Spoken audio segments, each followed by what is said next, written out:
Olá pessoal, estamos aqui mais uma vez do lado de cá, podcast realizado aqui no Estúdio Hall, no Sind Bancários, no centro de Porto Alegre, pertinho da Praça do Poder, aqui em cima, né? Professor Juremir, aqui na Rua da Ladeira, ao lado do Juremir Machado da Silva. Tudo bem, professor?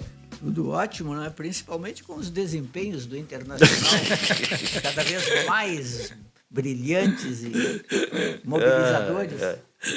O Inter realmente, ele se reinventa, né, a cada dia. Luiz Maurício, tudo bem?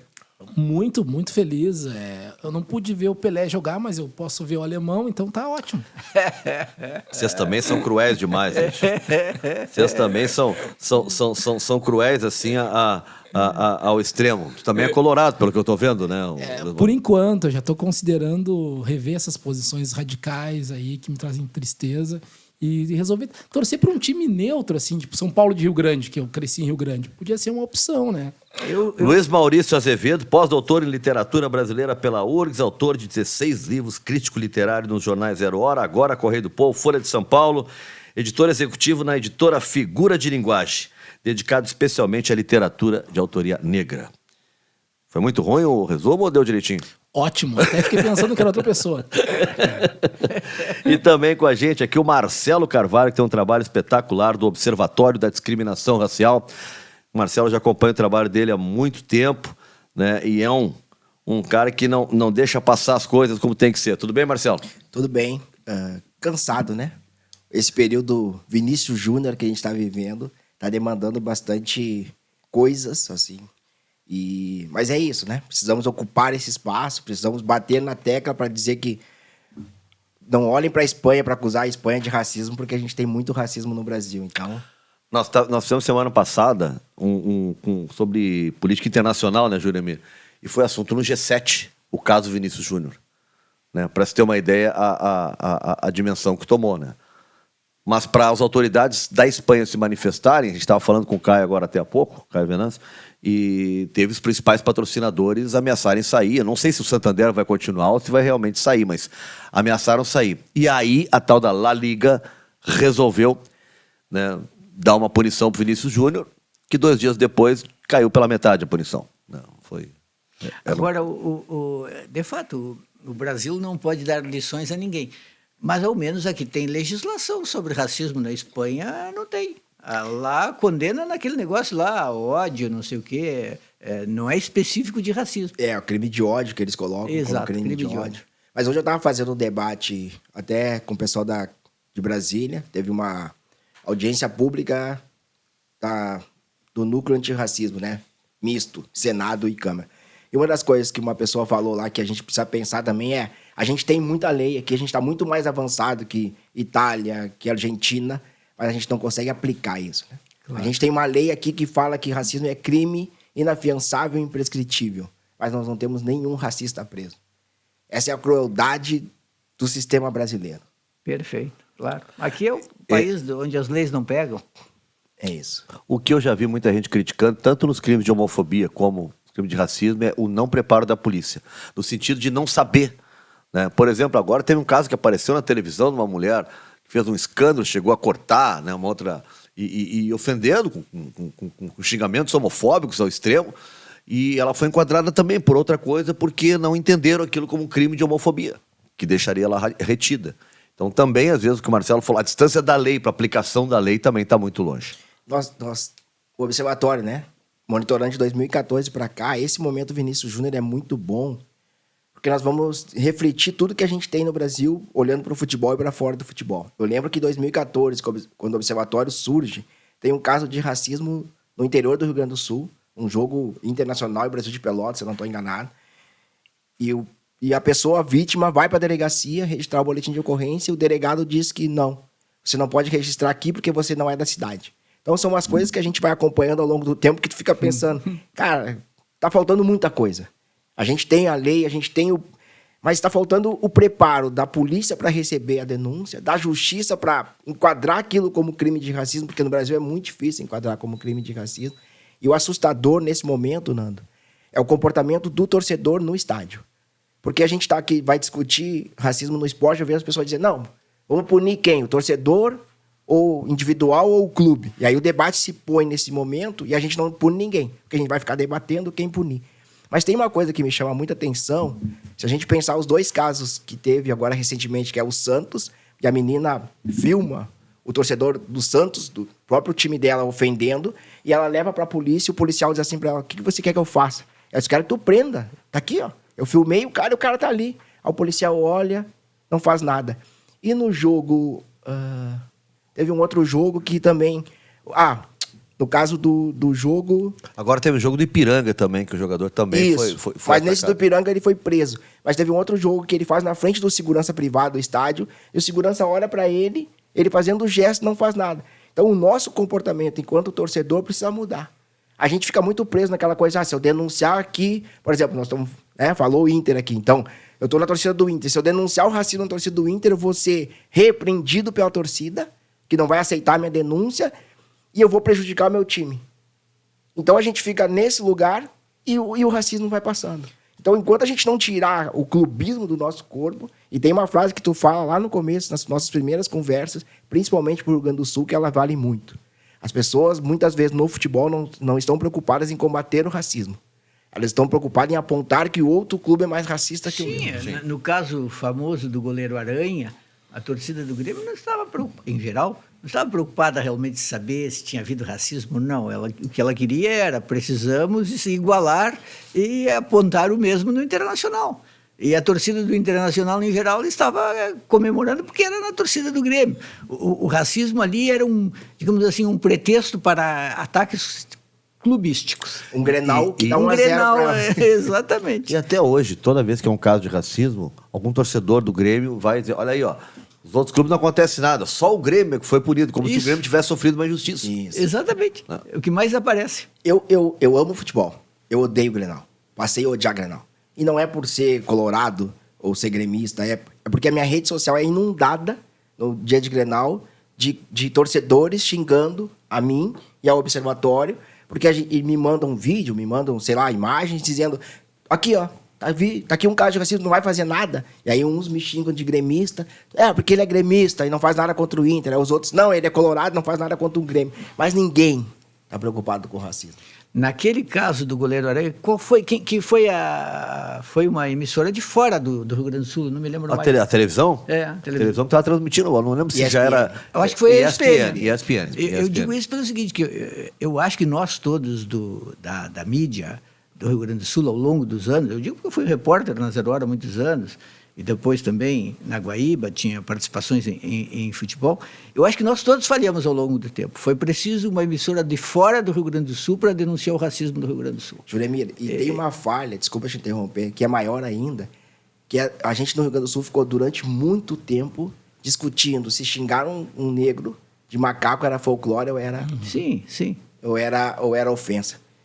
Ainda hoje tem gente que ainda discute isso. E aí No caso Aranha, Marcelo. No caso Aranha, eu estava na Rádio Guaíba, eu tive um debate fervoroso com o diretor jurídico do Grêmio, tá, sobre esse assunto, que ele defendia que era uma coisa normal no futebol, que ele tinha vários amigos negros que eles chamavam de macaco, que era normal. Né? Ele não soube me citar nenhum, né? Me dá o nome de um aí, não precisa vários, me dá o nome de um aí que acha normal. Né? Sim, mas sim. ele defendia isso. Tanto que eu acho que o Grêmio, a punição do Grêmio foi pelas entrevistas da diretoria que trataram de criminalizar o Aranha, dizer que ele estava fazendo onda, né? Esparrela, todo esse negócio. Criminalizaram ele. Eu acho que aquilo gerou uma indignação nacional que o Grêmio não tinha por onde não ser punido. E ali tem um fato que eu gosto sempre de dizer para as pessoas contextualizarem, né? Se a gente olhar para a Espanha hoje, os ataques racistas, eles são de grupos de torcedores. Então, assim, a torcida do Valência se caracteriza por ter um grupo fascista. E esse grupo fascista está dentro do estádio. Então, se a gente olha para a Espanha, para a Europa, tem grupos de torcedores cometendo ato nazista, fascista na arquibancada. E utiliza o futebol para propagar isso. No Brasil, o ataque racista ele é geralmente de um torcedor para o jogador. E esse torcedor está no meio da galera achando que não vai ser identificado. No caso do Grêmio, todo mundo sempre... Patrícia. Mas no caso do Grêmio eram vários torcedores cometendo aquele ato racista. É que é o rosto dela que apareceu. Isso, né? Mas a gente não tem isso no Brasil. A gente não é comum vários torcedores cometendo ato racista. Não é comum, que eu digo, agora, né? 2023, coro. Como aconteceu lá em Valência, né? Isso, Todo mundo gritando. Porque eu lembro, na minha infância, de ir pro estádio de futebol e os gritos tipo, juiz negão só pode ser ladrão, normal. Então, existe um comportamento que está melhorando, que é nesse sentido. Então, a gente não tem coro no Brasil. Então, aquele ato do Grêmio, a gente precisa olhar por esse prisma. Foram vários torcedores. E a outra questão que eu sempre digo para as pessoas, o Grêmio foi o único punido. Não foi. No Rio Grande do Sul, nós tivemos um outro clube punido com a mesma multa, ou com a mesma punição que foi o Esportivo, com a perda de 3 pontos, que levou o Esportivo a ser rebaixado. Ninguém foi mais punido do que o Aranha, que nunca mais pôde jogar em clube nenhum. Ele foi, porque os dirigentes aí se falam, não leva esse cara, que primeiro grito ele vai fazer onda, isso é rolo, não leva mais. O mesmo que aconteceu com o Márcio Chagas, depois do caso lá em Bento Gonçalves. Agora, o Marcelo estava falando, e vamos botar também o Maurício nesta conversa, estava falando sobre punir o torcedor ou punir o clube. Eu sou a favor de punir os dois. Agora, é interessante, é curioso, porque quando pune o clube, eu acho que quando pune o clube funciona mais, porque aí o torcedor... justamente por clubismo, não por consciência. Não é que ele se torne de consciência, não, eu não quero racismo. Não, o que ele não quer é que puna o clube. Aí, então, ele não faz. Não é, digamos assim, que não é por virtude. Não é que, de repente, ele se conscientizou, não vou falar mais isso. Eu só não quero que puna o clube. Então, acaba por funcionar. Porque, senão, também, o que acontece é que os clubes não tomam providências reais. Os clubes passam a mão na cabeça. É mais ou menos como o que acontece com as torcidas organizadas. Quantas vezes a torcida organizada faz um barraco, aí tem punição, aí o clube faz de conta que vai mandar embora, que não vai deixar entrar, e daqui a pouco está todo mundo lá. Tem uma nova sensibilidade no ar, que diz, olha, não podemos aceitar isso. E isso tem que ser imposto ao torcedor sozinho ou ao clube, se o torcedor não toma jeito por conta própria. Aí eu concordo que tem que ser nas duas, porque tu tem duas justiças aí, a desportiva e a justiça comum. Né? O do CPF do cara, ele tem que ser enquadrado por crime de racismo, se isso está acontecendo. E o clube tem que ser na esfera esportiva, mas não na esfera esportiva do punir um Real Madrid com $20 mil de multa. É nada. Pelo amor de Deus. Isso aí o Florentino Pérez tem no bolso. O próprio jogador. Os caras estão de brincadeira com essas multas. Mas, Nando, eu concordo contigo. Uma multa de $100 mil pro Boca Júnior não é nada. Não é nada. Mas o Boca Júnior foi ao TAS, ao Tribunal Superior, para reverter a multa que a Conmebol deu. Mesmo sendo... Para não ficar com a pecha de racista. E Juremir, eu concordo contigo e uso mais um argumento. Era comum a gente ver no Beira-Rio e no Olímpico, na Arena, a gente atirava tudo. Era pilha, era chinelo, tudo. Radinho. Hoje, ainda se atira, mas não é no volume que é. Claro que não. E outra, se o cara atirar do meu lado, eu na hora já chamo alguém para dizer foi esse cara. Não, e basta pensar que antes precisava aquele fosso horrendo para separar a torcida. Arame farpado para não invadir Arame o campo. farpado. Não, tu entrava com uma mulher no estádio, mão dada, tua esposa, tua namorada, tu entrava, o couro era, direto, né? E todo mundo achava normal. Era pra nós, o cara sentava, aí o pessoal ficava quietinho ali, morrendo de vergonha. Para nós que somos gaúchos, quando entrava a rainha da Feira da Uva, o que ela ouvia era absurdo. Isso que você falou agora era fichinha porque a massa gritava. Hoje não tem isso. Hoje, se um cara gritar isso, todo mundo vai olhar para ele e vai dizer, cara, onde é que esse cara saiu? É paradoxal, porque, por um lado, os estádios estão um pouco mais, eu diria assim, entre aspas, civilizados. Eu fui ainda agora ao jogo do Inter e Bahia. Então, é muito mais respeitoso hoje, embora existam essas manifestações que são hediondas. Por outro lado, a primeira vez que eu fui a um Grenal, lá por 1980, era meio a meio o estádio. E funcionava. E hoje, se botar meio a meio o estádio, dá morte. Mas eu acho que quando tu diminui o outro lado, tu acaba dando força para quem está em maioria. E esses, então, em maioria, eles vão ser mais violentos. Porque é inadmissível a gente ter, há 10, 20 anos atrás, o estádio meio a meio e hoje não conseguir fazer isso. Ô, Marcelo, eu queria te perguntar um negócio para ti e pro Luiz Maurício, porque tem um negócio assim, né, muito que o Juremir até falou do lugar de fala. Né? Então, às vezes, eu quero falar do Vinícius Júnior, porque eu vejo muita gente cobrando, o Vinícius Júnior teve uma atitude que talvez outros devessem ter, mais experientes, que sofreram coisas assim, como Daniel Alves, como Neymar, né, como outros jogadores mais experientes. Né? E eu não quero dar essa opinião, porque quem sou eu para cobrar do Neymar, eu sei o que ele sente, eu não sei o que ele sente, né? Só ele sabe dizer isso.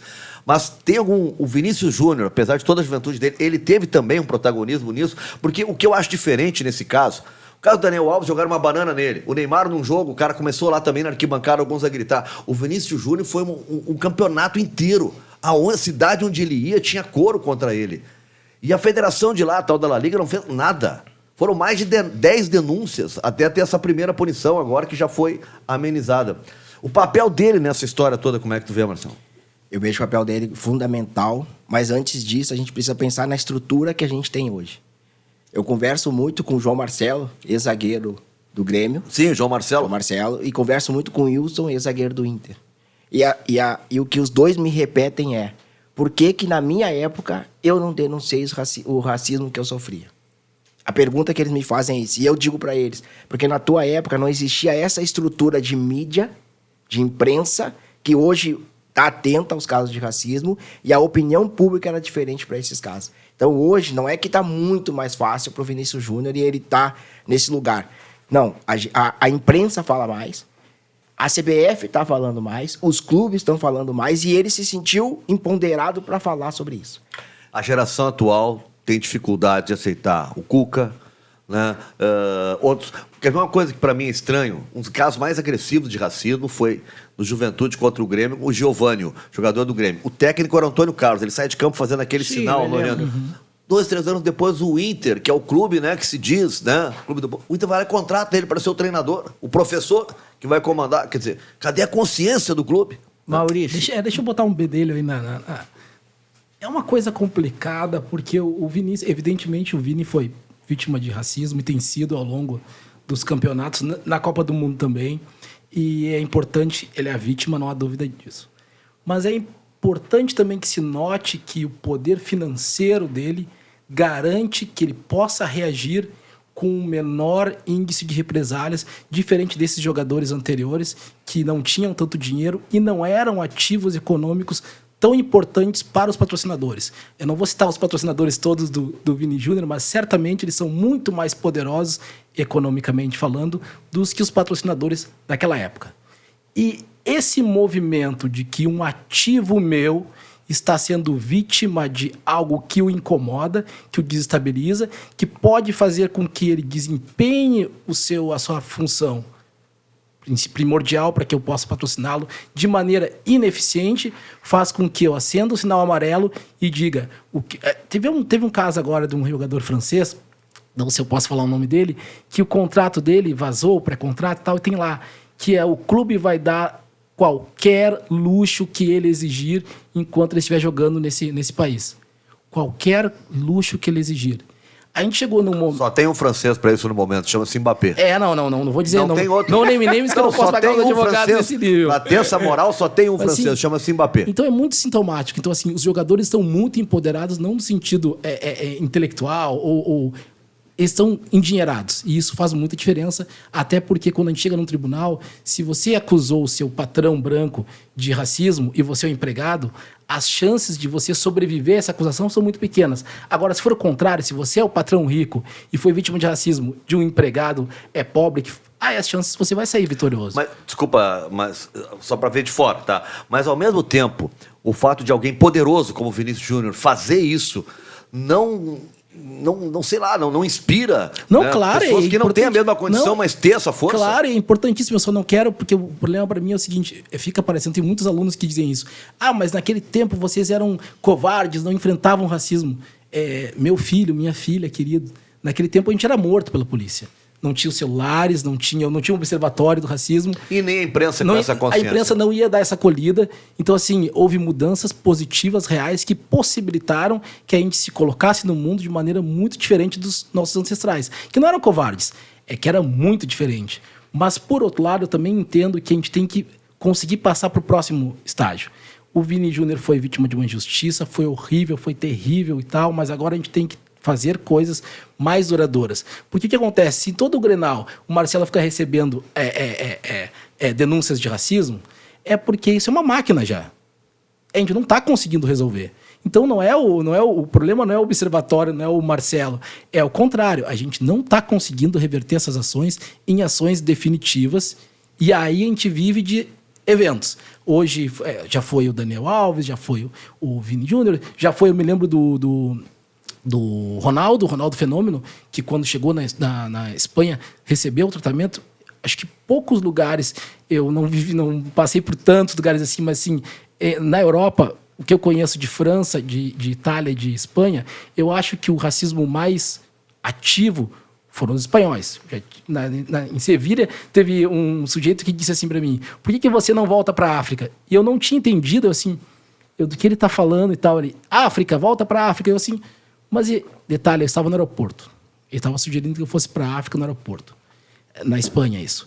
Quando eu vim morar em Porto Alegre, eu cresci em Rio Grande, e aí eu estava... Primeiras semanas aqui, teve um problema no nosso prédio, e o portão não estava fechando. O portão automático não estava fechando, e aí o zelador disse, deve ter alguma coisa. Como eu disse, pois é. Eu disse, de repente é a pilha, eu falei para ele. E aí eu fui, ele era já um senhor idoso, eu fui subir na grade para trocar a pilha do portão eletrônico. Passou um grupo de gremistas no outro lado da rua, na Lime Silva, e começaram a gritar macaco, macaco, macaco. E eu não entendi, porque eu sou de uma família de gremistas, Rio Grande, nunca houve a identificação do animal com o racismo direto. E eu disse, o que é isso? Ele disse, não, deixa pra lá. Eu disse, não, mas por que estão me chamando de macaco? Aí eu disse, porque eu tô pendurado aqui tentando. Ele disse, não, deixa pra lá, isso, por favor, deixa pra lá. Eu disse, mas estranho. Comentei na aula, no dia seguinte, meus colegas brancos, todos disseram, veja bem, o preconceito, mas não é exatamente preconceito, é folclórico, isso que o Marcelo trouxe. Quando estourou a situação do Aranha, eu já morava em São Paulo, e aí perguntaram para mim, no Sul é assim? Eu disse, olha, durante todo o tempo foi assim. A torcida, quando o viaduto Abdias do Nascimento, um viaduto muito importante para nós, a comunidade negra, foi construído, e tem a figura dele, a estrutura dele, do M. É um M. Eu recebi, não foi de racistas não identificados, eu recebi de pessoas em e-mail dizendo assim, puxa vida, vocês fizeram um M de macaco porque vocês são isso mesmo. Pessoas que não precisavam se esconder no anonimato, que se orgulhavam dessa identidade racista para se proteger do ódio que o Inter teria contra eles, e que depois, agora no caso do Vini Júnior, estão por aí dizendo que o racismo tem que acabar. Aí eu digo, não, peraí, mas o racismo vai acabar quando nós aceitarmos as sanções obrigatórias do fim do racismo. Que o primeiro ponto é a punição, sem dúvida nenhuma é importante. Os clubes têm que serem punidos, e punidos de forma definitiva, não pode ser punido com essas multas ridículas, e nem ser punidos com pontos para um clube que não vai ser campeão. Por exemplo, o clube foi punido com 5 pontos. Aí é muito grave. Mas isso fez diferença de ficar em sexto e 12º. Não vai ser rebaixado isso, e vai não perder adianta. título. Não adianta.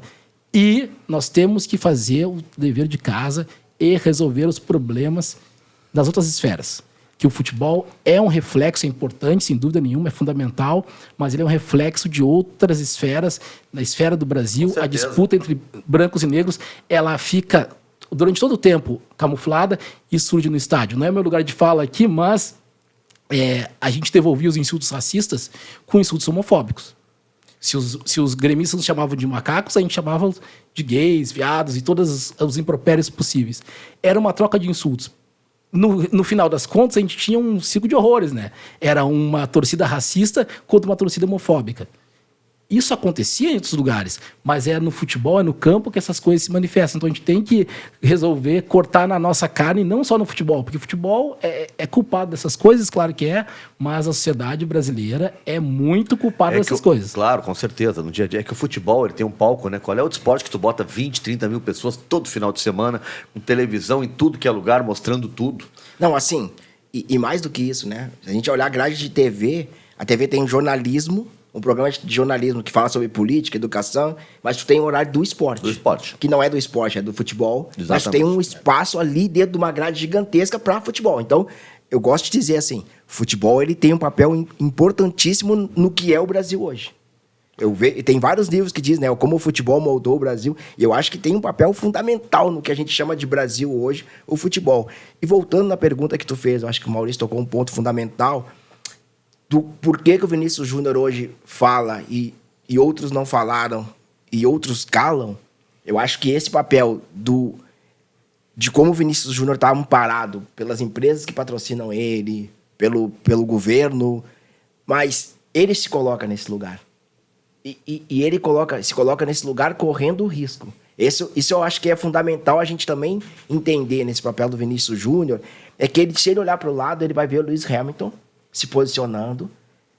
Só que ele vai ver o Lewis Hamilton se posicionando há 2 anos atrás com toda a FIA dizendo para ele, vai que eu tô contigo. E depois ele vai perceber que a FIA começa a colocar normas e regulamentos que calam o Lewis Hamilton. A FIA nunca disse Tiraram o título dele na mão, Grande. E nunca disse. Eu acompanho a Fórmula 1 há anos, nunca tinha acontecido aquilo. Uma retomada, tu largar do zero na última volta, foi a única vez que aconteceu na história. Aquela corrida já tinha encerrado. Aí entra um componente de personalidade também que é importante. Por exemplo, que o Neymar certamente não tem e o Vinícius Júnior não tem. Um caráter combativo, a tendência para ser um ativista, para dizer assim, eu vou chamar para mim a responsabilidade, eu não quero. Isso a gente vê em outras áreas aqui. O Maurício é da área da literatura. Outro dia, num outro programa que a gente fez, que a gente faz, o Pensando Bem, nós também falamos desse assunto e eu estou dizendo, olha, no século XIX, o Machado de Assis e o José do Patrocínio eram ambos mestiços. O José do Patrocínio chamou para ele a questão da luta pela abolição. O Machado de Assis não. Eram estratégias de vida diferentes. Eu nem digo que o Machado de Assis não tinha razão na sua estratégia de posicionamento no mundo, era como ele podia se proteger, era como ele enxergou a vida dele. Então, não vou fazer um julgamento assim moral, mas foram estratégias diferentes. Enquanto um se protegeu, se escondeu, disse assim, isso me prejudicaria, o outro diz, não, vem para cá, essa vai ser a causa da minha vida. E no futebol a gente tem um agravante que eu gosto sempre de falar, né? O futebol, ele vende muito a meritocracia. Se a gente conversar com um jogador de futebol, e vocês já conversaram Nada mais muito, meritocrático do que o futebol. vocês já conversaram muito com jogador de futebol, eles vão sempre repetir a palavra meritocracia. Eu cheguei aqui porque eu quis mais do que os outros quiseram. E aí, quando a gente fica repetindo a meritocracia, a gente esquece esse sistema que hoje leva alguém a ser jogador de futebol. Não é só mais o talento. E outra questão, quem é que esse menino que saiu lá, o Adriel, né, que saiu lá da Bahia com 13 anos, com quem é que ele passa a conviver quando ele chega no clube de futebol? São dirigentes, empresários, parte de mídia, brancos, que passam o tempo inteiro dizendo para ele que a meritocracia te trouxe até aqui, os outros, aqueles lá, não quiseram chegar até aqui. E outra coisa, não fala sobre isso. Se tu falar sobre isso, tu vai prejudicar a tua carreira. Pô, não é legal falar sobre isso. Joga futebol, cuida do futebol, o resto eu cuido eu. E aí por isso que eu quero tanto valorizar o posicionamento do Vinícius Júnior, porque outros poderiam fazer o que ele fez. Claro que o momento é diferente, não dá para comparar Pelé e Vinícius Júnior, não tem comparação, mas ele sabe o risco que ele está sofrendo quando ele olha para o Lewis Hamilton, quando ele olha para o Colin Kaepernick nos Estados Unidos, que está desde 2016 sem jogar, mas o momento, isso que eu digo, o momento que a gente vive hoje, desse debate está acontecendo em todos os lugares sobre posicionamento, empoderamento, falar de racismo, leva o Vinícius Júnior para esse lugar. E o que eu digo eu falo isso para a gente não cobrar quem não falou lá atrás. Porque é violento demais. E eu me lembro em 2020, quando teve o Black Lives Matter, a imprensa me ligava, Marcelo, por que o jogador de futebol no Brasil é omisso, não fala de racismo? E aí eu perguntava para os caras, quando tu, com o microfone na mão, perguntou pro cara sobre racismo? E o futebol infantiliza muito as pessoas, os jogadores. Os jogadores, eu vejo, a gente, todos nós vemos, por exemplo, como o Renato Portaluppi trata os jogadores. Ele legisla, por assim dizer, até sobre o tempo de uso do celular. Mas ele está mexendo com adultos, com pessoas que, nos seus horários fora de trabalho, podem fazer o que quiserem. Não tem que usar o celular por tanto tempo, quando estiver na concentração não pode. É um tipo de determinação sobre o comportamento do outro que dificilmente se aceitaria em qualquer outra profissão. E a justificativa é assim, bom, mas eles ganham tanto, então eles têm de se submeter a isso. Não pode falar. Na época em que eu e o Nando éramos repórteres, a gente, ao final de cada treino, de cada jogo, entrevistava quem quisesse, escolhia o jogador. Hoje, o jogador só pode falar se ele tiver a autorização expressa da direção. É um processo realmente de tutela, de infantilização absoluta. O negócio do Adriel foi muito... A exposição que fizeram dele, eu achei aquilo uma crueldade. Foi? Que é um guri, né, um menino, e não apresentaram nenhum argumento. Tá na cara que o argumento principal é não gostar do empresário dele. Só que descontaram nele. Né? Toda a bronca ficou em cima dele. Qual foi o grande crime que fez? Ele chegou atrasado e tal. Tá bem, isso aí tu administra lá dentro. É um guri, né? Dá um puxão de orelhas, bate um papo e tal. Agora, para expor ele, tem uma coletiva do vice de futebol, depois uma coletiva do Renato. E o Renato dizendo, antes morava numa casa aqui perto e tal. Sim, devia morar mal, né? Resolveu morar bem, não pode, tem que morar mal, né? Agora chega atrasado, porque não sei o quê e tal. Pô, né? Eu achei isso e me incomoda porque o último episódio que o Grêmio tornou público também de jogador com crise assim foi o Jean-Pierre, né? 2 jogadores negros do Grêmio, né? E foi o último caso assim que eu não vejo tu falar, ninguém fala sobre um problema. O Mateuzinho do Grêmio saiu brigando com todo mundo e tal, xingou no vestiário, nunca teve uma represália pública falando sobre ele e outros jogadores. Os 2 únicos que eu vi assim serem publicamente crucificados, Jean-Pierre e agora o Adriel. E indo na que o Juremir estava falando, a violência é tanta que a gente se dá o direito de ver um jogador de futebol numa festa e cobrar ele. Tu tem que ir pra casa dormir. Aí eu fui pensando, quem é com 18 anos recebendo 100 mil reais tá em casa dormindo? O jogador de futebol até os 36 anos por aí, ele quase não tem direito à vida privada. Ele não pode fazer festa, ele tem que se guardar para depois. Mas como é que o cara vai se guardar para depois da sua juventude? Professor, indo na linha que estava falando, eu gosto de um exemplo que não tem nem como grenalizar, porque é um exemplo dos 2 lados. Quando a gente olha para a democracia corintiana, a gente sente orgulho do que aconteceu lá. Eu não sei como é que foi naquele momento, vocês podem me dizer como a sociedade olhava para Sócrates e Casagrande e Vladimir. Viraram figuras populares, assim, pop, acima do futebol, porque tinha também a campanha pelas diretas já, e eles foram figuras ativas. Sim. E o Sócrates disse o seguinte, Sócrates tinha uma proposta da Fiorentina, e ele foi claro, se as diretas já passarem, eu não saio do Brasil, eu não vou para a Fiorentina. Falou publicamente uma desses comícios. Então eles tiveram esse protagonismo de participar de passeatas, né? Eles estavam presentes na linha de frente também da campanha das diretas. O Vinícius Júnior está fazendo, de certo modo, o que o Sócrates e o Casagrande fizeram naquela época. Ele chamou o protagonismo para ele. Ele podia não ter chamado, ele podia dizer, olha, eu sou um milionário, eu estou feliz da vida, por que eu vou comprar essa bronca para mim? Deixa para lá. Como dizem, tapa os ouvidos, fingem que não ouviu, diz que é parte do jogo. Não, ele está tendo uma posição de cidadão que é inacreditável para uma pessoa tão jovem. Ele peitou um dos caras mais poderosos da Espanha, que é o presidente da La Liga. Juremir, e na verdade eu puxei isso para a gente fazer uma comparação aqui na aldeia, né? A gente achar bonito as manifestações lá fora e a gente perdeu uma oportunidade ímpar aqui no Rio Grande do Sul.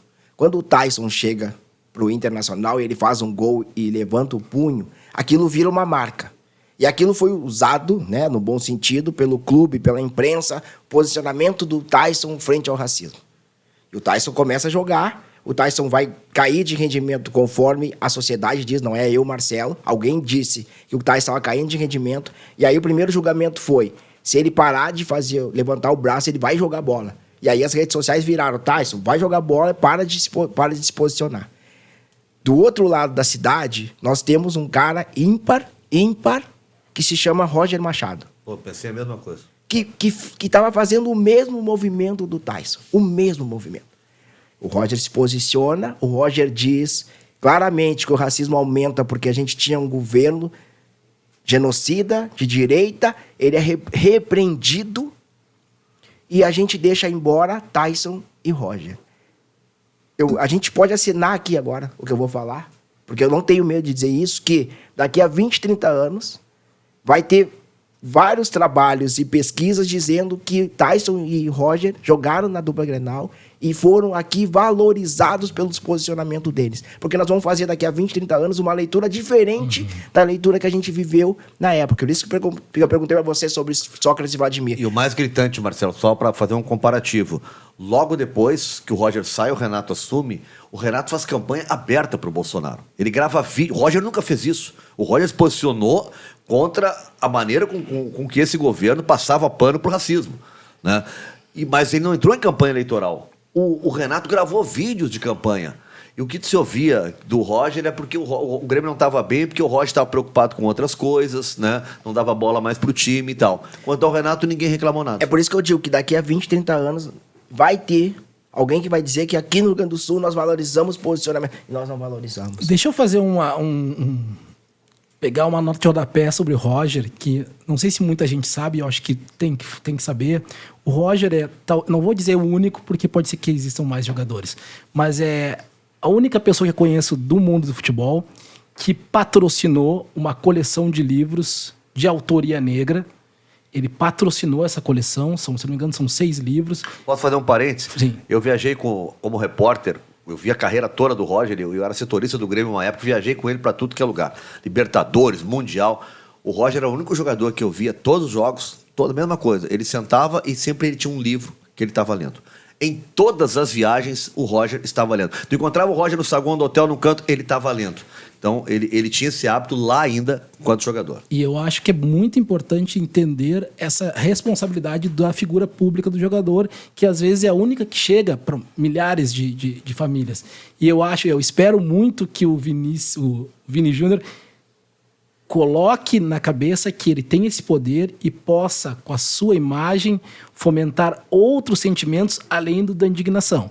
Se ele puder patrocinar escolas para jovens negros, para crianças negras, que ele possa patrocinar bolsas de estudo para que a gente tenha juízes, que ele possa pressionar os governantes, que ele possa ir até Brasília e dizer, olha, as cotas têm que ser cumpridas. Teve uma campanha no Rio ele já tem um projeto social no mesmo local onde ele se criou, não me lembro o bairro, mas no bairro onde ele se criou já tem um projeto social dele. Isso é muito importante. Teve uma ação da Vivo ano passado, Vivo, Observatório e CBF, a gente monitorou e buscou 6 nomes de treinadores.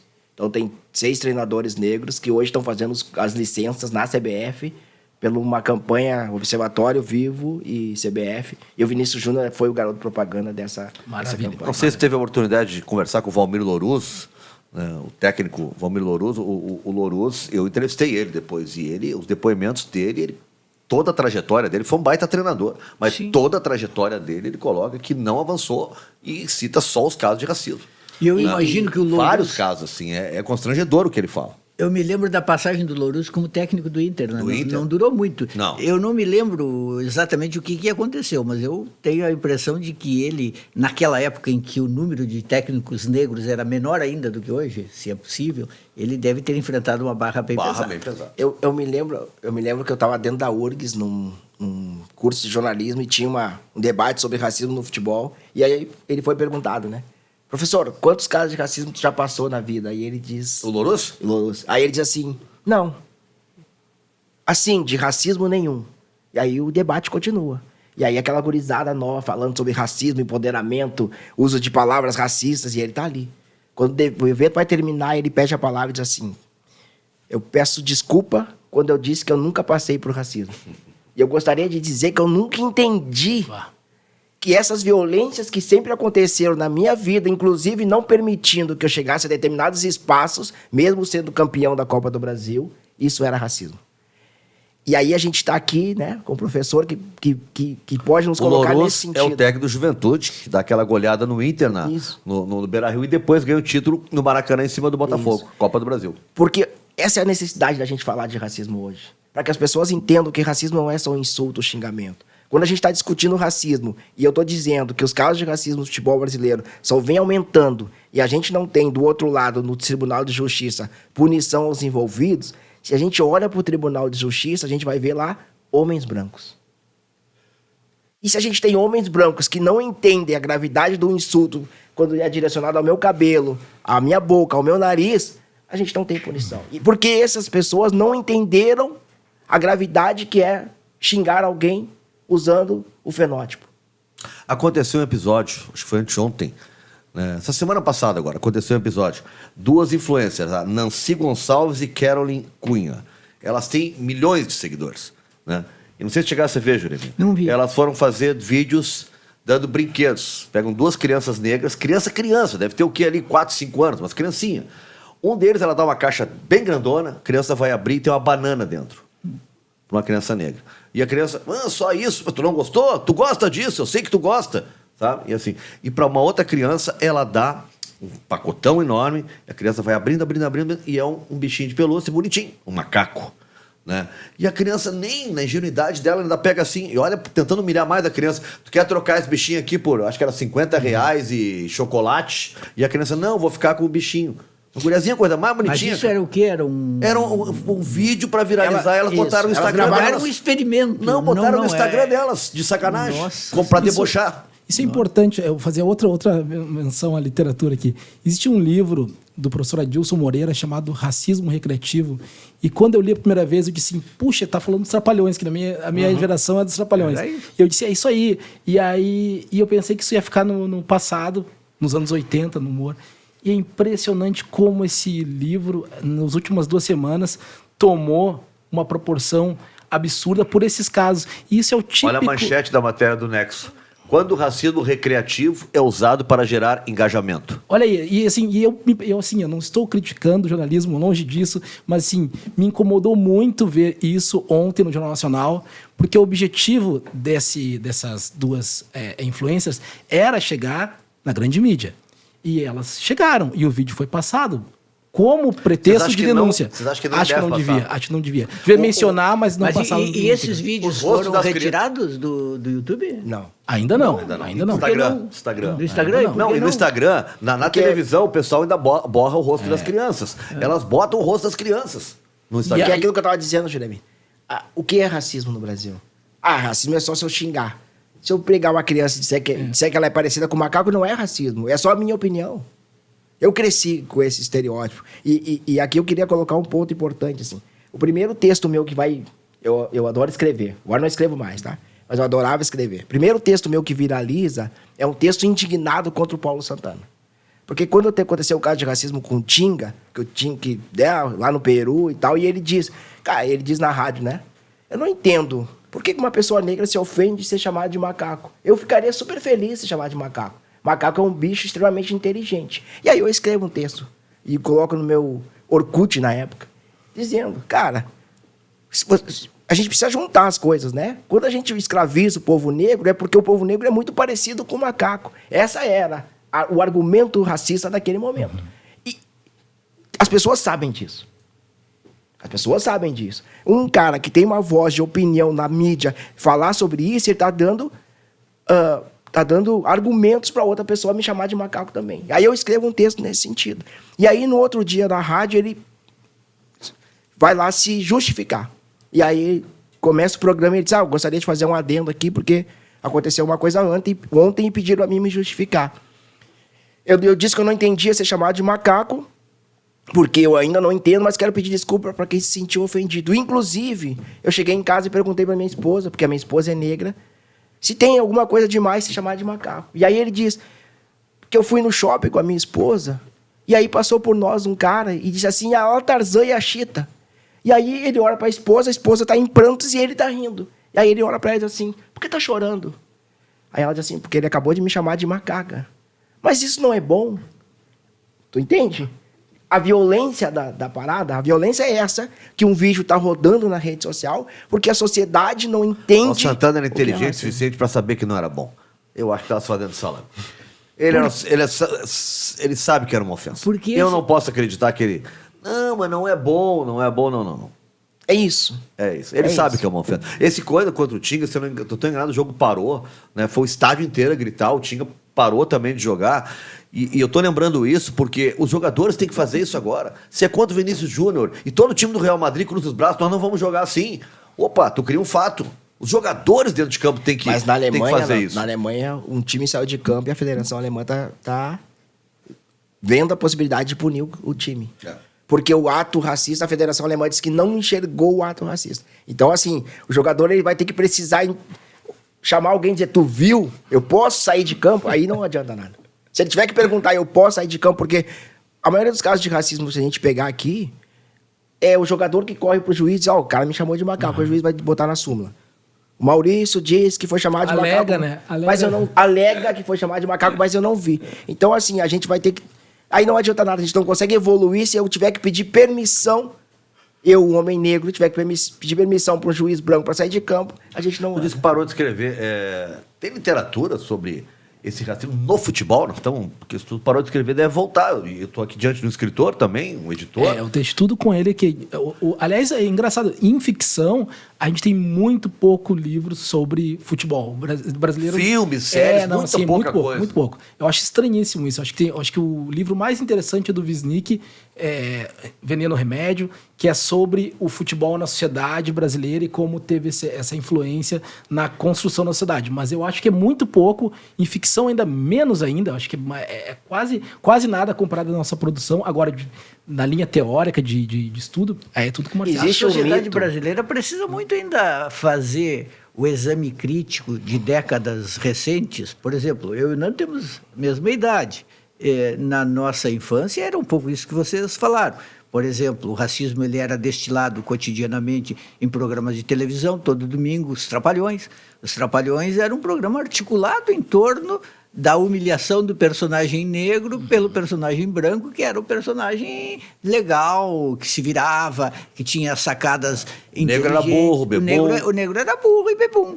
E na vida de todo dia, eu, por exemplo, sempre falo disso, em Santana do Livramento, era quase impossível ver um negro nos vários clubes sociais da cidade. Eles não entravam nos clubes, havia uma segregação nítida. Havia um clube, o Clube Farrapos, que era o clube dos negros, e nos outros clubes eram os brancos que entravam.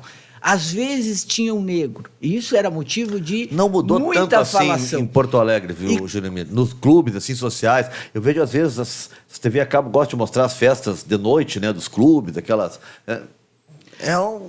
não mudou muito. Haja assim. visto o que aconteceu no União com o seu Jorge. Não Sim, mudou muito. Exatamente. Agora, o que eu acho assim espantoso também da época é que não era só a exclusão do tipo não pode entrar, sabe que não pode entrar. Não, era o impedimento de entrar. Se aparecer na porta, não entra. Sabe? Mais ou menos o quem tu estás pensando que é. Quando entrava algum dos clubes mais importantes da cidade, em geral, era um oficial do Exército. Alguém que chegava lá, um negro que chegava lá e que se impunha por não temer aquela Tinha alguma sociedade. carteira de alguma coisa. Né? Exatamente. Ou no futebol, nos clubes de futebol, ou era filho de um dirigente. Exato. Que é uma coisa que a gente precisa entender. Que é uma coisa que hoje está sendo feita a releitura da inserção do negro no futebol brasileiro. Hoje todos os clubes estão fazendo a releitura de como os negros foram inseridos no futebol. E a gente precisa entender que ter uma pessoa negra no clube de futebol não significa que o clube de futebol não é racista.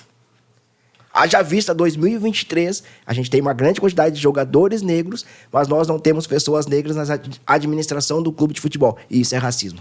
Nos clubes, nas federações, não tem negros. Há pouco tempo atrás, eu vi aqui num clube em Porto Alegre, o debate era, por que as pessoas agora, todo mundo quer ser conselheiro?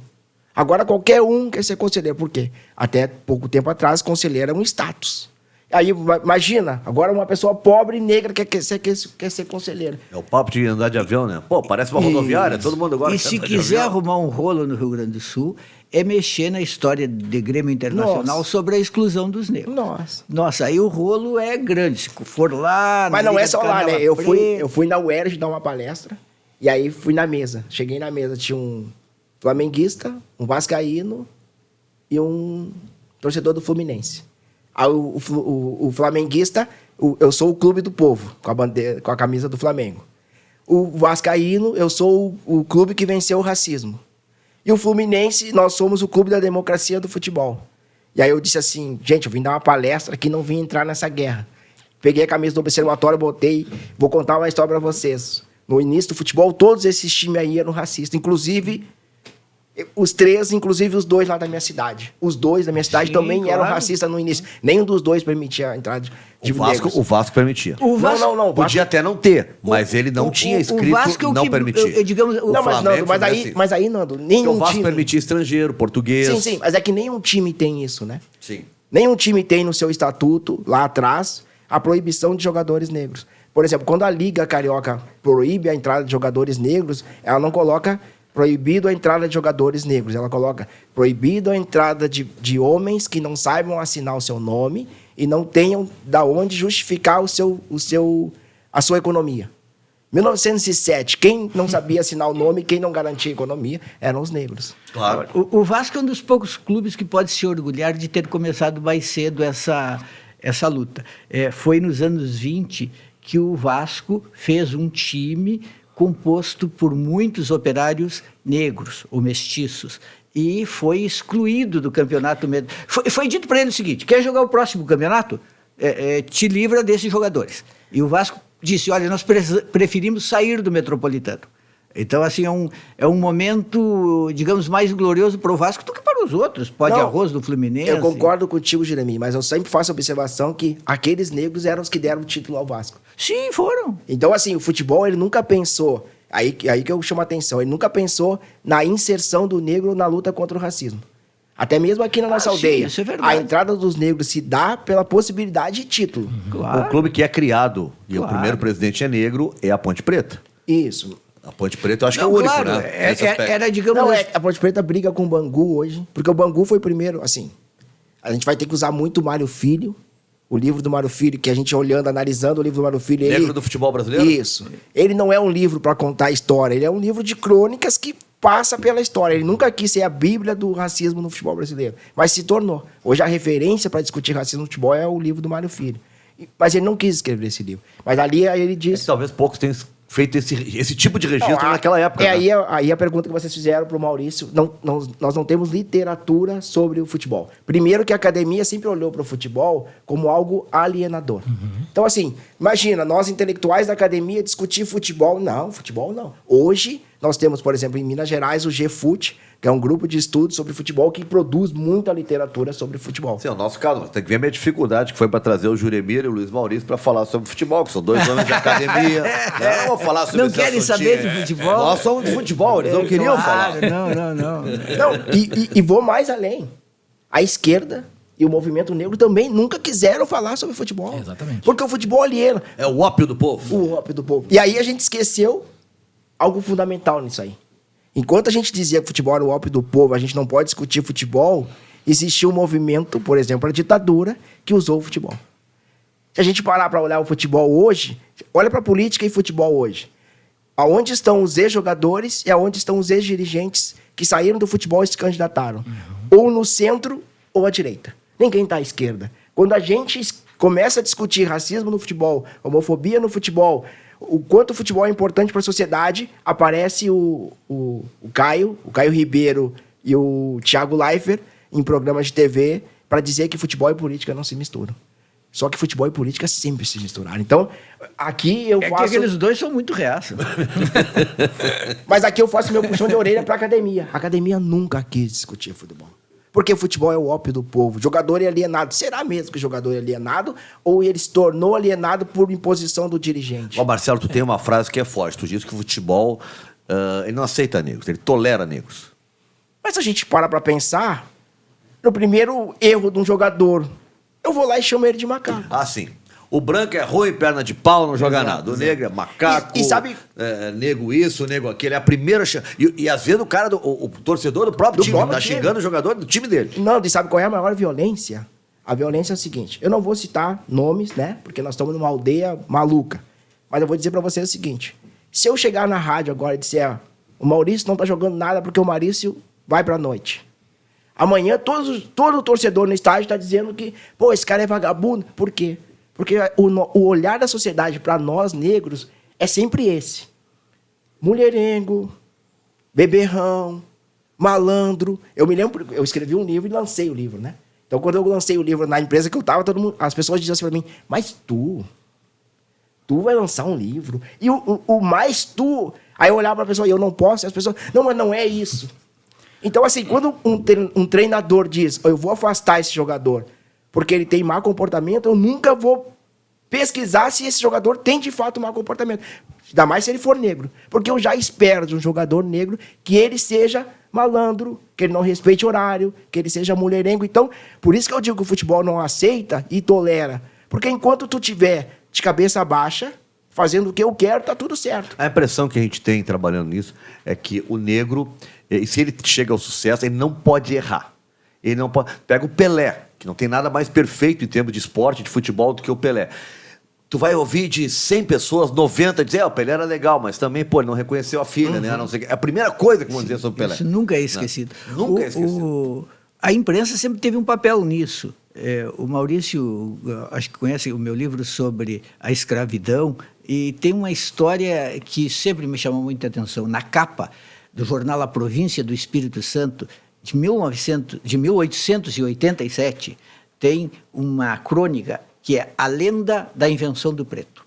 E aí a história que conta a capa do jornal é a seguinte: Deus criou o homem e o diabo criou o preto. E aí vai descrevendo como o diabo fez essa criação. Aí imagina isso numa sociedade religiosa da época, o impacto que aquilo teve na elite, que era letrada, que podia ler, e como aquilo foi disseminado, fazendo uma desqualificação total. O preto como filho do demônio. Juremir, eu sou filho de funcionário público, meu pai é ex-funcionário da CE, se aposentou. E a CE, na época que o meu pai trabalhava, dava bolsa de estudo. E eu fui estudar numa escola católica. Então eu ia para a escola de freira, com a freira passando lá na aula de religião, dizendo o que era o demônio. Aí mostrava o Exu. Claro. E eu ia pro terreiro de Umbanda com a minha mãe. E a primeira entidade que abria a porta era o Exu. Mãe, olha o diabo ali, mano. Eu cresci, cara, isso é louco, porque eu cresci, eu só fui perder o medo do Exu com quase 30 anos. Porque a minha mãe dizia, vamos lá em tal casa de Umbanda. Se tiver aquele lá, eu não quero ir. E eu fui uma vez, a porta abriu e o Exu veio na porta, assim. E eu... Mãe, eu quero ir embora. Eu fui perder o medo, assim, de verdade, quando eu fui numa outra casa. E aí a vidente disse assim pra mim: tu anda muito na rua, né, de noite e tal. Eu disse: eu ando. Tem um recado pra ti. Esse que tu tem medo é o único que te protege. Porque tu sabe que várias vezes tu era pra ter sofrido várias coisinhas. Esse aí é o que tá contigo quando tu anda de madrugada na rua. Então, tá tudo bem. Aí eu fui pensar esse lugar que a gente tem na sociedade extremamente católico, porque a gente pode não ser católico, mas o pensamento nosso é católico, para discutir e desconstruir a minha própria religião. Vocês olham para o futebol hoje, o jogador de futebol hoje, 90% é evangélico.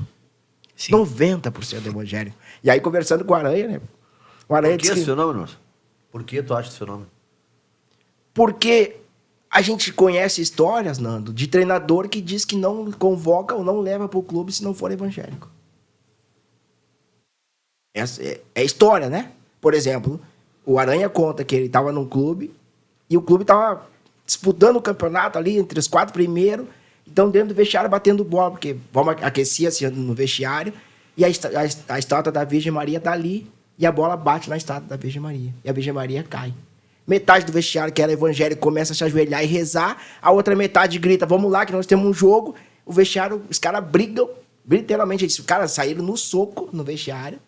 Nós entramos para campo, tomamos uma goleada, porque o time não era mais time, e terminamos o campeonato quase rebaixado. E tem treinador que acha que quando o jogador é religioso, isso ajuda a manter a disciplina. Um grupo religioso seria um grupo mais controlável em se tratando de jovens na força da idade, com dinheiro, loucos por uma festa. Então seria uma maneira um mecanismo de controle. Uhum. Eu acho também, Jeremy, que muitos deles saem muito jovens, como o Marcelo disse, eles saem como o Adriel, sai com 13, o Pato veio aqui jogar no Inter, tinha 14 anos, o Danley veio do interior, tantos jogadores que vêm para... E às vezes eu acho que acontece muito essa coisa de solidão, sabe? Sim, de precisar de um amparo. Tu tem um local onde tu vai te reunir, vai encontrar pessoas, né? Tem uma atividade social, entre aspas, né? Acho que pode acontecer isso. E tem um acolhimento. Tem acolhimento. Tem um quarto, o andar inteiro é para concentração, mas tem um quarto que está acontecendo uma reza, tem um acolhimento. Sim, as igrejas evangélicas, em geral, elas sabem muito bem amparar. Elas fornecem um serviço, no fundo, que o cidadão, a pessoa está precisando num determinado momento e aquilo chega. A gente pode discutir como é que se faz e, principalmente, qual é o preço disso. Mas que, em geral, ajuda essas pessoas. E no futebol, uma ajuda que está ali. E no futebol, onde a minha imagem, por mais que eu não seja, já é atrelada a um cara que bebe e é malandro. Porque, por exemplo, eu sou um cara que eu não bebo, né? Nunca bebi e tal. Cara, quando eu digo que eu não bebo, as pessoas me olham, como assim não bebe? Tem cara de quem? Assim. E as pessoas não conseguem entender que isso é racismo. Tem cara de quem bebe, As pessoas não conseguem entender que isso é racismo, porque ela sempre vai associar a pessoa negra a quem bebe, e ele tá lá nos Trapalhões do Mussum, né? Porque a gente puxa na nossa época, era o Mussum era o Tião Macalé, depois veio o Buiú. Nenhuma dessas pessoas eu queria ser. Porque não existia negro na televisão como tem hoje o Lázaro Ramos. Assim, o negro não era o galã, não era o protagonista. Não, e o estereótipo era sempre horrível. Sim, Não, e claro. nunca podia tomar um vinho branco, um vinho tinto legal, uma serva, era só canha, né? Cachaça, era só isso aí. E o jogador de futebol Martelinho. o jogador que ia para a televisão já ia com esse estereótipo. E hoje, um dia, quando muitos canais que tem aí hoje, quando levam um jogador de futebol, levam esse perfil para reforçar esse estereótipo. Então é muito difícil tu pegar um jogador de futebol como o Roger Machado, porque o Roger Machado sai do Palmeiras e a comunicação o Roger Machado é muito professoral. E aí uma das coisas que depois eu ouvi do Roger Machado é que ele não sabia ser líder de vestiário. Não, mas parei. Ele foi capitão em todos os clubes. Não, é uma maneira de sempre tentar E a outra- desconstruir o cara. Desqualificar o E a sujeito. outra coisa de ser profissional é assim, eu como homem negro eu preciso me qualificar de todas as condições. O Maurício precisa ser pós-doutor para poder chegar na universidade e ser bem respeitado. O Roger fez esse caminho. Marcelo, um advogado às vezes usa termos em latim, um professor de academia às vezes usa umas expressões que a gente não sabe. Lembra nós entrevistando o Nelson Coelho de Castro, inventava umas Sim, palavras? sim. Cara, o treinador de futebol tem expressões da academia que ele estuda, o Roger estudou, foi a Portugal, né, onde tem as melhores universidades. Aí ele usa expressões, os caras ficam bravos porque ele usa o último terço do campo.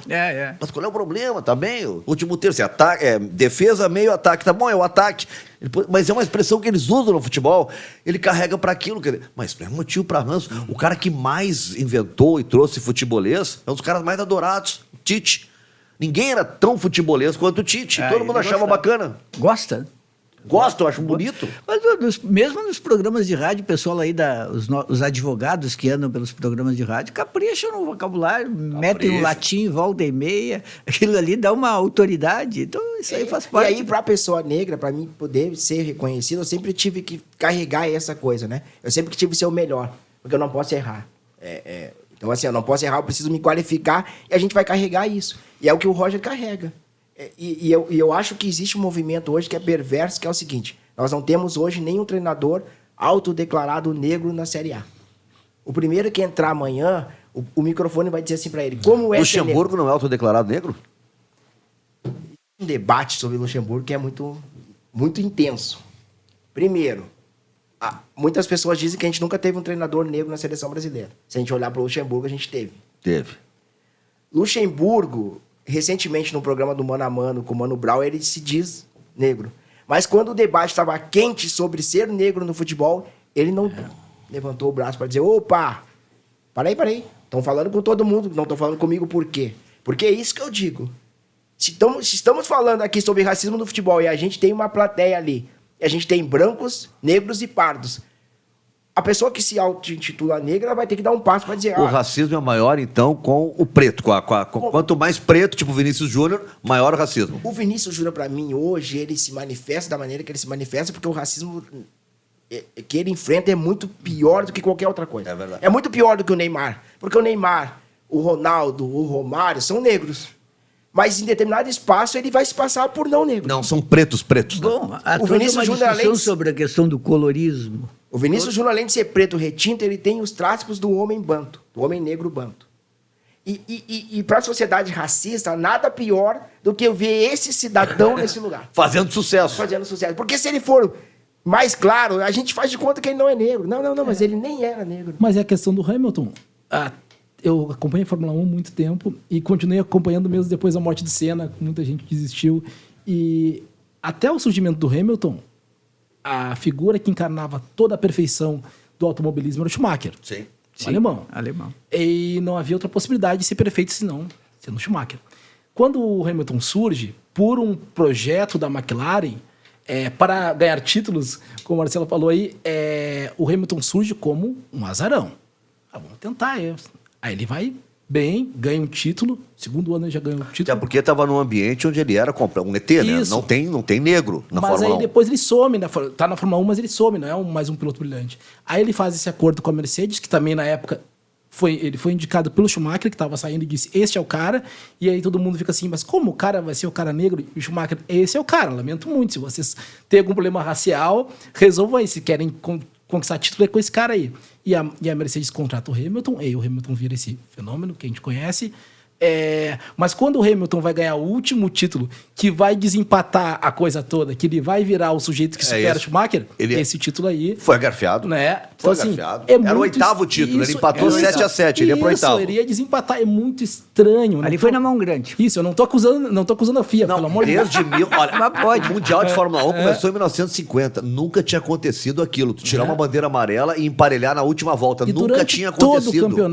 Todo o campeonato, houve decisões muito estranhas, com o objetivo declarado de melhorar a emoção. Todas as decisões que tinha envolvido Verstappen e Hamilton ganhavam o Verstappen. Agora uma denúncia no outro esporte, né, que é no surf, que a Austrália e os Estados Unidos cansaram de ver brasileiro ganhar. E estão, como é mais subjetivo ali o julgamento, a atribuição dos pontos, estão interferindo para acabar com essa hegemonia brasileira. De vez em quando, esses grandes esportes têm uma mão grande ali. A pergunta que eu faço sobre o Lewis Hamilton é a seguinte: quem é o melhor piloto da Fórmula 1? É o mais ganhador. Né? Conforme ele chega no maior título, ele vai se tornar o maior piloto de Fórmula 1. Mas não existe uma vitória que dê isso a ele. É uma opinião pública. Né? Quando o Lewis Hamilton começa a se posicionar firmemente contra o racismo, ele vai deixar de chegar nesse lugar. Por mais que ele tenha todas as vitórias, ele nunca vai ser declarado o maior piloto da Fórmula 1. Porque quem declara isso é quem está na Fórmula 1. Quem está na Fórmula 1 está tomando laço dele, falando que vocês são racistas. Ele nunca vai ganhar esse título de maior piloto da Fórmula 1. Ele é o maior piloto da Fórmula 1. Mas tu não ouve isso. Indiscutivelmente. Mas tu não ouve isso no lugares. Ele superou todo mundo. Eu acho que ele não conseguiu passar o Senna em número de vitórias em Mônaco, que o Senna venceu 6. Mas no mais, ele venceu todo mundo. Se pode pensar algo semelhante em relação ao Pelé. Pelé é o maior jogador de todos os tempos, mas muitos gostariam que não fosse ele. Por exemplo, ainda agora o treinador do PSG disse que, porque o Messi está saindo do PSG, o último jogo, e aí ele disse, eu tive a honra de treinar o maior jogador de todos os tempos, o Messi. Eu acho que existe um pouco essa coisa assim, seria muito melhor se o maior jogador de todos os tempos não fosse negro. Isso. E a gente fala, e é feita essa luta sempre. Toda hora surge alguém que vai ser maior que Pelé e não ganha. E Nando, quando eu falo ali do tolerar negros e não aceitar, a gente tem hoje, assim, 20 clubes na Série A, tá? Desses 20 clubes da Série A, se fizer um exercício agora, quantos tem um jogador negro como o maior jogador de todos os tempos? Do seu clube ali? Isso. O craque do time são negros? O craque do time, por exemplo, Pelé é o maior jogador do Santos. Sim. O maior jogador do Botafogo, Garrincha. Depois disso, nos outros clubes, nós temos quantos jogadores negros nesse lugar? Sim, que são o maior dos clubes. No Inter é o Falcão, no Grêmio o Renato, se bem que nos títulos, tecnicamente, ninguém supera Ronaldinho. Mas tá escanteado, não falo. É como se não existisse. Mas o Brasil, os três maiores... Flamengo é Zico, o Palmeiras a gente buscaria, sei lá, Ademir da Guia, Leivinha... outros jogadores, mas é realmente para achar onde o negro é o protagonista, é o Santos e o Botafogo do Garrincha. E aí, quando a gente vai lá de novo lá na democracia corintiana, dizem que o mentor da democracia corintiana era o Vladimir. Era o Vladimir. Os três maiores gênios da cultura brasileira eram negros: Aleijadinho, Machado de Assis e Pelé. Então, a cultura brasileira... Mas o Pelé é o único que a gente consegue identificar como... negro, né? O Vladimir... Sim, tem uma... Não deu pra branquear o Pelé. Não deu pra branquear. Os outros dois, a galera nunca vai dizer negro. O próprio Machado de Assis não ajudou nesse sentido. Ele se branqueou um pouco. Ninguém vai dizer que o Lima Barreto era branco. Porque ele também não... ele assumiu para si. Eu digo isso sempre sem... Não é o caso assim de desqualificar o Machado de Assis, é dizer que ele teve outra estratégia. E que possivelmente pela pressão da vida dele, ele sentiu que para ele o melhor caminho era, digamos assim, não assumir essa causa. Mas o Lima Barreto assumiu e o preço foi alto. Agora, altíssimo. O Pelé é importante para todo jogador negro do mundo. É o primeiro negro a ser protagonista no futebol, assim, mundialmente. É o primeiro objeto midiático numa época, nos anos 60, não tinha internet, não tinha nada, nem televisão ao vivo. A pessoa mais famosa da história do Brasil no mundo é o Pelé. O Pelé. Ninguém é mais conhecido no mundo. Nenhum brasileiro é mais conhecido no mundo do que o Pelé. E a tentativa foi, vamos achar outro jogador. Não deu. Pelé tem uma filha que não reconheceu. Quantos jogadores tem uma filha que não reconheceu? Quantos jogadores têm violência doméstica, abuso? Sim. E tramitam, sabe? No mundo normal. Mas o Pelé, a gente faz questão de lembrar que ele tem uma filha que ele não assumiu. Eu tô dizendo, é impressionante. Pelé tem... Ele não pode ter uma coisa assim, tem que ser padrão. Então, quando tu vai falar sobre Pelé, alguém vai dizer isso. Pois é, ele era muito bom, mas né, vai ter esse E a episódio. ausência de jogadores no enterro dele foi algo pra mim Nossa. assustador. Constrangedor. A maioria não foi. O técnico da seleção brasileira não foi. Né, o Tite, por favor. Né? Erro que grave. Isso? Erro gravíssimo. Assustador. Erro gravíssimo. E aí eu volto naquele discurso... Os craques não foram. Ronaldo não foi, Romário não foi. Eu volto no discurso da meritocracia e do super-herói do jogador. Ele não quer ver um outro maior que ele. Então, a maioria que não foi naquele enterro do Pelé, não vê o Pelé como tudo isso. Eu acho que a gente tem isso, assim, né? Ronaldo, o Pelé é o maior jogador de todos os tempos. Mas eu tenho um lugar nesse lugar aí. Entendeu? Então, é esse lugar que o jogador... Nossos jogadores têm ciúmes do Pelé. O Romário brigou com o Pelé, o Ronaldo brigou com o Pelé. O próprio Neymar já mandou 300 recados ao Pelé. E o único que podia brigar, que era o Gabiru, não brigou. Tá aí. O único que ombra com o Pelé é o Gabiru. Tem colorado mesmo. Caraca, essa aí ele foi longe, hein? O nosso editor, nós precisamos ter mais livros tratando desse assunto aí do racismo no Precisamos, a gente futebol. vai conversar com o Marcelo depois, né? Bom, vocês estão convidados aí para escrever um dicionário afetivo do futebol. O Júlio tá com um projeto bem legal aí. Imagina só quando chegar no verbete Gabiru. O que o Marcelo vai escrever? Cara. Deus! Mas eu tenho... Vai ser mais difícil ele escrever o verbete alemão. Voltando à literatura, eu tenho uma vontade muito grande assim de escrever, porque os bastidores do trabalho do observatório hoje é muito muito legal no sentido assim, por exemplo, eu agora estava em Brasília, né? E aí tinha um rapaz lá que estava empurrando o carrinho que ia servir as bebidas e tal. Aí ele me puxa assim: "Ô meu, tu é o Marcelo que tá no Sport TV, né?" Eu disse: apareço lá de vez em quando. Vamos tirar uma foto?" E eu me lembro de um outro programa que eu fui, que tava o câmera e tal, e aí eu fiz o programa todo. Quando o programa termina, ele me chama e diz assim: "Eu quero te dar um abraço. Eu não vou te dizer nada, e tu não vai me dizer nada. Mas nós vamos trocar um abraço e tu vai saber por que eu te abracei." E aí a gente troca o abraço, ele volta para trás das câmeras e vai embora. É negro? É negro. Muito bom. Então, esse trabalho que a gente vai fazendo, que muitas vezes parece que não dá resultado, a gente vai acabando, vai mobilizando um, vai mobilizando o outro. Hoje, aqui no Rio Grande do Sul, a gente fala da briga e tal, da generalização, do debate e tal, mas a gente avançou muito. O Inter e Grêmio hoje tem duas parcelas das torcidas muito enganjadas na luta contra o racismo. Eu acho que isso é graças a gente estar debatendo cada vez mais o racismo no futebol, mesmo que as pessoas digam: "Pô, lá vem os caras com o futebol." Mas o futebol consegue nos levar, por exemplo, para dentro de escola, com meninos, que vamos falar de racismo. Todo mundo vai... Que saco isso aí. Vamos falar de futebol e racismo.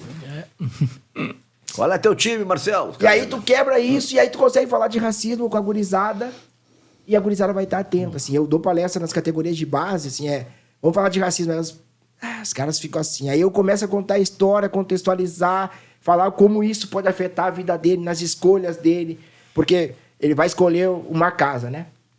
Eu vou comprar uma mansão. E aí eu me lembro do jogador, o Sadio Mané, que ele diz... Ele jogava no Liverpool e comprou uma mansão. E aí no jornal, no outro dia, Sadio Mané não sabe o que fazer com o dinheiro, gasta numa casa luxuosa. E aí ele pede pro repórter vir e diz assim pra ele: "Tá vendo esse cara aqui do meu lado? Esse jogador branco aqui? Ele comprou uma casa no mesmo condomínio que o meu. Tu não falou da casa dele. Por que tu não fala que ele também não sabe gastar dinheiro? Só eu que não sei gastar?" E aí eu conto essa história pro jogador, pra eles entender o quanto o racismo vai sempre estar presente. De quem eles estão falando? Do Mané. Mané. E o Mané tem investimentos sociais mais... O Mané é o jogador cara que mais tem isso. Mas o repórter se apegou na Ele casa diz que dele. não precisa de luxo, de Exatamente. quantos relógios. Ah, mas não ele sei o quê. compra. Mas Acabou. a minha pergunta é: quem não gostaria de morar Não, bem? morar Sim, bem. óbvio. Não, Quem, morar né? bem é morar bem, né? Óbvio. Não é luxo, é gostar de morar bem. Eu gostaria de morar bem. Terminou, gente. Passamos aí 15 minutos, avançamos o tempo. Maurício, muito obrigado. Tá? Muito obrigado prazer. mesmo. Uma honra conhecer o Marcelo pessoalmente, eu acompanho o trabalho, eu fico com muita inveja de muitas coisas e uma delas é como eu queria ser criança neste momento e poder olhar, olha só, ele está falando de racismo no futebol, existe esse espaço, eu posso chegar até ele e dizer, olha, aconteceu tal coisa no campinho. Eu acho muito importante isso. Muito obrigado mesmo por essa existência, muito obrigado mesmo.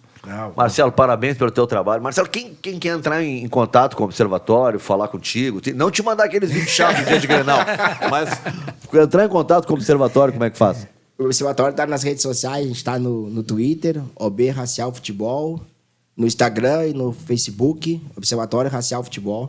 Manda mensagem lá. Se mandar nesse momento, vai ser complicada a resposta, porque, assim, Vinícius Júnior nos tomou todos os tempos possíveis. Mas a gente tenta fazer sempre, responder para as pessoas, entrar em contato. É isso, assim. A gente recebe muita denúncia de racismo no futebol, por jogador de futebol, por esposa de jogador de futebol, que se sentem sem acolhimento. Não existe hoje um lugar... Eu sei que terminou, mas alguns pedem segredo. Olha, anonimato que eu quis dizer. Isso, pedem? Pedem. Porque o medo da represália é gigantesco. O medo de virar o Márcio Chagas é gigantesco. Claro. Juremir, valeu, né? Valeu, ficou uma ótima conversa. Acho que Beleza. Era importante te levar esse papo aí. Obrigado, gente. Do lado de cá, volta na semana que vem. Grande Diego aí na mesa. Tudo certo, Diegão? Falamos bem, não passamos vergonha, né? Foi legal, né? Podia ficar mais uma hora. Podia ficar mais uma hora. Não fica provocando aí.